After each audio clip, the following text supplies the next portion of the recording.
تو بڑی بات یہ ہے کہ انشاءاللہ بسلاۃ والسلام کے بعد حضور غوث پاک کی بارگاہ سے ظاہری طور پر بہت چھوٹی سی ایک چادر شریف ہے، 150-2 میٹر کی ہے، وہ غوث پاک کی بارگاہ سے میں نے آستانے پر پیش کرنے کے لیے لایا تھا۔ تو میں نے کہا سرکار میری خطاؤں کو معاف فرمایا، میں 2 سال سے آنا چاہتا تھا، دعوت لے کے نہیں آ پایا، اب کی بلایا ہے تو پھر آپ اپنے جد کریم سیدنا شیخ کی بارگاہ کا یہ تبرک اس کے صدقے میں ہم سب کی حاضری قبول فرما لیں۔ اس کے بعد کوئی بھی ہو جو بھی حضور کی محفل میں آتا ہے، آپ کی جگہ میں، میری جگہ کوئی آپ باتیں مدینے والے کی ہی کرتا ہے، سمجھے؟ اور میں اپنے بڑے بھائی مفتی توحید عالم صاحب قبلہ جو چرہ محمد پور میں اپنی علمی بساط کو کے کینوس کو بہت کشادہ کیے ہوئے ہیں، ان کے اخلاق اور مہتاب نظامی صاحب بھائی کی دعوت پہ میں 2 سال سے میں یہاں پر سر کے بل آنا چاہتا تھا، اور آج اپنے دل کو میں نے کارپیٹ بنا لیا، آئیے اور جاتے رہیے اسی پہ آپ سب۔ ماشاءاللہ محترم ہمارے پردھان جی ہیں اور محترم جمیل ٹھیکیدار صاحب ہیں۔ میں راستے میں تھا تو میں نے سوچا کہ کیا گفتگو کروں، کیا باتیں کروں آپ سے، تو مجھے میرے بزرگوں نے، ان بڑوں نے کہا کہ بات کریں بس اسی غوث اعظم سرکار کی۔ تو یہ جو میں آیا ہوں، اگر یہی اکتوبر میں محفل ہوتی تو شاید پھر میں بغداد شریف چلا گیا ہوتا، کیونکہ بغداد شریف میں تھا، اور اگر یہی محفل 20 دن کے بعد ہوتی تو پھر میں بغداد شریف میں ہوتا۔ تو آج اس درمیان میں یہاں ہوں تو دعا کرو، تصور میں غوث پاک کا کرم ہو جائے کہ جتنے لوگ یہاں پر بیٹھے ہیں وہ زندگی میں ایک مرتبہ غوث پاک کے آنگن میں بھی بیٹھنے کا شرف پا جائے۔ چلیں گے انشاءاللہ؟ دل سے بولے چلیں گے، انشاءاللہ ہاتھوں کو اٹھا کے بولیں لبیک یا غوث اعظم۔ لبیک یا غوث اعظم۔ میں راستے میں تھا تو مہتاب بھائی نے، سلمان بھائی کی آواز میں نعت کی فضا یہاں پر جو بنی ہوئی تھی اس کی کچھ تصویریں مجھے دکھائی، اور میرے بھائی عمران بھائی کی نظامت بہت اچھے شعر کوٹ کرتے ہیں، بڑی خوشی ہوتی ہے، ڈر لگتا ہے اگر میں اس دور میں نظامت کرتا تو پھر میں کیا بولتا یار، ہاں، میں کیا بولتا، میں تو بھول گیا کہ میں بھی کبھی نظامت کرتا تھا۔ لیکن نظامت کیا کرتا تھا، ایک رات مجھے علماء اور شعراء اور خطبہ کی اور قلیل تنخواہوں پر اپنا گزارا کرنے والے علماء کی مجھے خدمت کرنے کی توفیق ملتی رہی، تقریباً 25 27 28 30 سال ہو رہے الحمدللہ، اور کبھی میں نے کسی کو ذلیل نہیں سمجھا، اپنے سے جو ہے ابتر نہیں سمجھا، شاید یہی وجہ ہے کہ ان کی دعائیں میرے ساتھ لگی ہوئی ہیں۔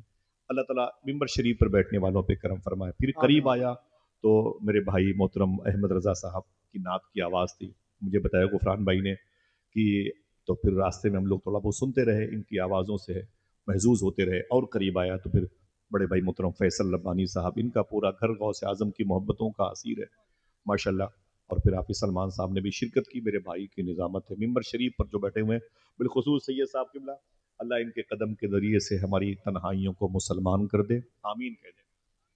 آپ بڑے مؤدب طریقے سے بیٹھے ہوئے ہیں، اتنے سارے چینل ہیں، توحید بھائی بھی یہاں پر آ گئے ہیں، اچھا اچھا ماشاءاللہ، وہ مختے میں وہ زوم آنے لفظ تھا ہے نا، کہ وہ لوگ آپ کو دیکھ رہے تھے کہ توحید بھائی بھی کچھ نیتیں کچھ مرادیں لے کے آئے ہوئے ہیں، اچھی نیتیں ہوں، اخلاص ہو تو یہ اسکرین بھی تبلیغ دین کا ذریعہ ہے۔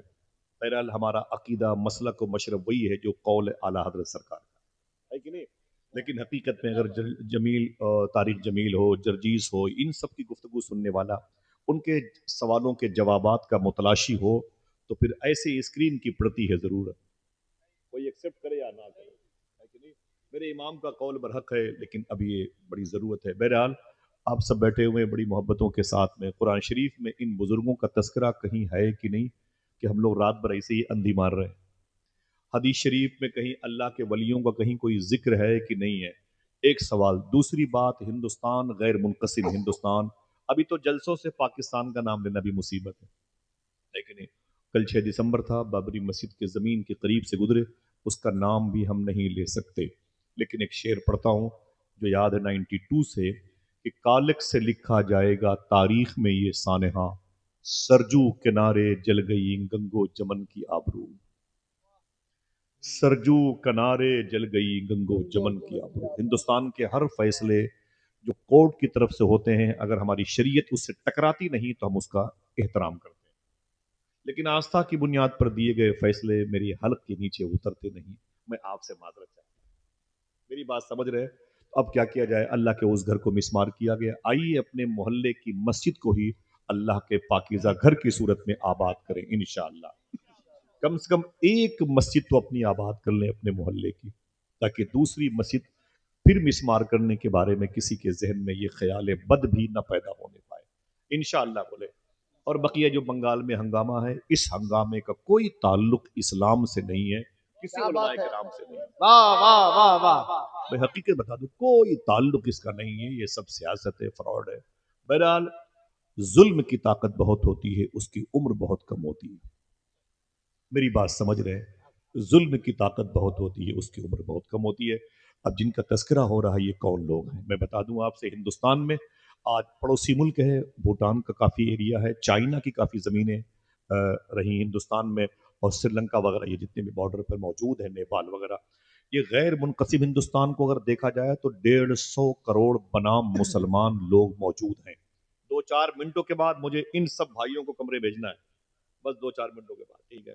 بس آپ بیٹھ جائیں، اس کے بعد ان کو میں نے سنیں. آپ غیر منقسم ہندوستان میں 150 کروڑ لوگ پائے جاتے ہیں، 150 کروڑ بنام مسلمان. میں آپ سے چپکے سے ایک سوال کرتا ہوں، کیا اس ہندوستان میں کبھی اللہ کے رسول تشریف لائے؟ کوئی ہے جو نہیں کہہ سکتا ہے؟ کبھی تشریف لائے ظاہری طور پر؟ نہیں تشریف لائے. صدیق اکبر کبھی آئے؟ عمر فاروق اعظم کبھی آئے؟ بولو بھائی نہیں آئے. عثمان غنی کبھی نہیں آئے. مولا علی کبھی نہیں آئے. سرکار امام حسن حسین کبھی نہیں آئے. امام زین العابدین، امام باقر، امام جعفر صادق، امام موسیٰ کاظم، امام علی رضا، امام جواد تقی، امام علی نقی، امام حسن عسکری کبھی نہیں آئے. پھر یہ 150 کروڑ لوگ کلمہ پڑھنے والے کیسے ہو گئے؟ مانو تو نہ مانو تو، سبحان اللہ کہو تو یا نہ کہو، یہ دین ہے انہی بزرگوں کی. سبحان اللہ سبحان اللہ.